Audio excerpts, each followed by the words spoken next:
sometimes it baffles me how people can actually greenlight this shit. This actually seemed like it actually went into production. There were production meetings on this thing to actually be like, this looks good enough, let's put this out there. But if in case you don't know, I'm talking about Britney Ever After, hence the title. So here's the thing about Britney Ever After. It's not very good. People are ripping this thing apart on Twitter, rightfully so. I mean, like, they're destroying it like a MILF porn star's asshole. But for some reason, Lifetime actually thought this actually seemed like a good final product to put out there. Now, I love me some biopics, but boy, oh boy, does Lifetime not actually know how to do one, like, at all. I'm talking about the Aaliyah ass. I mean, like, up the fucking T. It got fucked up the ass with just atrociousness. Then you had the, Whitney Houston one, or whatever the hell that was, whenever it aired. Shit. Simply put, I barely even stayed up for the whole thing. Then you have Misha Lay, which probably has the worst narration I've ever seen in my life since probably Blake Lively and Savages. And now we have Britney Ever After with Britney, bitch. So let's talk about this thing.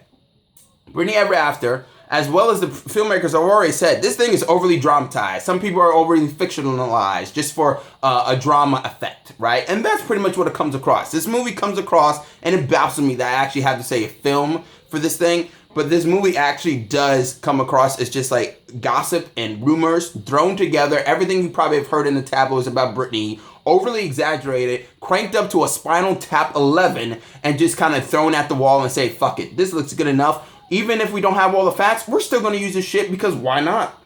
It's Britney, bitch. So let's talk about this thing because this is horrible. I mean, like, I can tell you this right now. I got a question for you people. When's the last time you saw a bunk bed?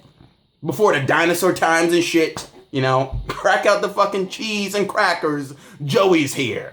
These things really don't make any sense, and it's just really, really bad. On top of the fact that her family just seems like they're just stereotyped, exaggerated, drunk, or worrisome mother that seem like they just fitting every stereotype bill, and they just come across as a bunch of assholes. On top of the representations of NSYNC and Justin Timberlake, which, by the way, I don't even think they actually say Timberlake. I could be wrong, but I think they just say Justin. Not only did people, pretty much say that he looks like a dollar store Justin Timberlake, but the guy literally doesn't even look like JT.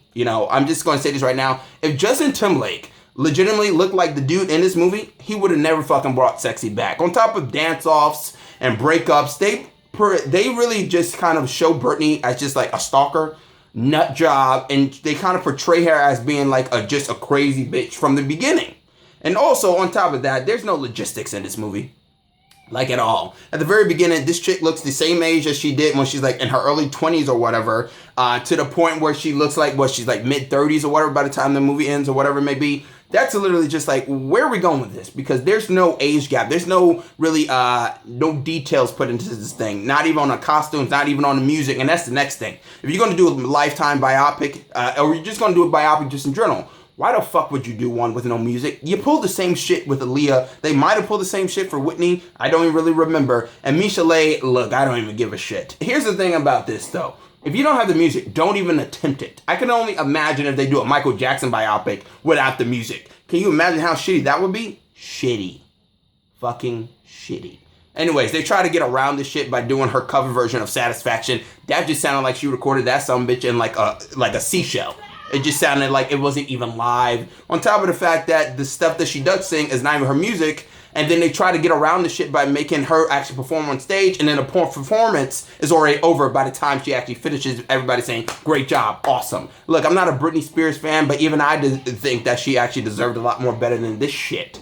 As far as I'm concerned, nothing really works in this thing. I mean, like, the best part of this entire fucking movie is that Furby. That poor fucking Furby at the very beginning. He had no idea what the fuck he was signing on to. I would literally be shocked and surprised, honestly, if anybody on this production staff actually managed to work, whether it be the director, the actress, which, by the way, is just fucking bad. She's bad. She's horrible. Everybody pretty much is. But from the director, the writer, the producers, whoever wrote the damn script, I'll be shocked if anybody did. But all those people, even fucking Miguel and goddamn catering, I'm pretty sure I would be shocked if he even works anywhere. He'd be like, hey, Miguel, where did you fucking cater last night? Oh, I did on that Britney Ever After, man. Yeah, that's a fucking stereotype, but who gives a shit? Here's the thing about this, though, to like really wrap this up. I'm just going to look at notes right here very quickly. I will say this right now.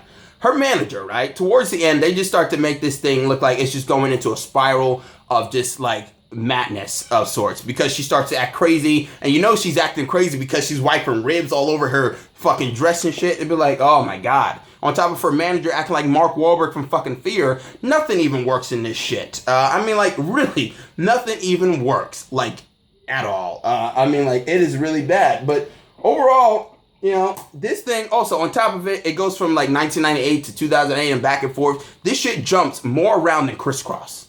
I mean, like, that's the legit truth. And that's about all you can really say about Britney Ever After. Is it faithful to Britney Spears? No, because they even said it themselves that this shit is kind of made up, just overly dramatized the thing. If you want to go see it, go ahead. I won't question your, opinion, just your mental state if you actually really do enjoy this mess. But overall, I agree. Some people said that this shit actually made the Aaliyah biopic look good. It did, and that's saying something. That's all I can say. And you can't blame it on the TV stuff. You just can't, because clearly BET know how to, do stuff well, because obviously they had the real people of New Edition. But still, just in general, they killed it. They did awesome.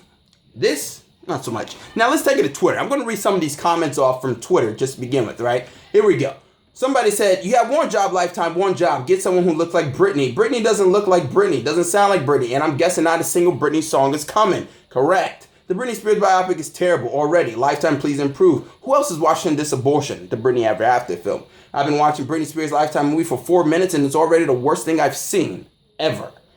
As a huge Britney Spears fan girl from way back in the day, this Lifetime movie is making me cringe to the max. That's the thing. That fucking dance off between their, the breakup or whatever, horrible. And the K-Fed guy, first of all, K-Fed ain't never have the abs, nor was he ever in that great of shape, simply put.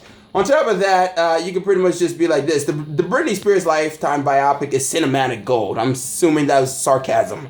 Oh my god, this Britney Lifetime movie isn't even hilariously bad. It's just bad.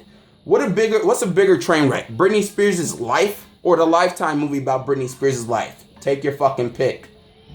On top of that, people just said, who the fuck is this dollar store Justin Timberlake? Look, as I said before, the guy that played Justin Timberlake, he wasn't completely terrible, but boy did he have a punchable face to the point where I wanted to throw him nearly in glass. But he actually did a decent enough job on the voice, I would say that. Other than that, like I said, the best part is pretty much the Furby, and that's pretty much it. If you want to go see it, go ahead, do it. But boy, you're going to have to sit through about an hour and 30 minutes, or 2 hours if you actually didn't download it from somewhere illegally. But that's just my thought, and that's just my opinion. Comment, subscribe, and like. Share the video if you can. I'm Chris Smith, and I'm signing out.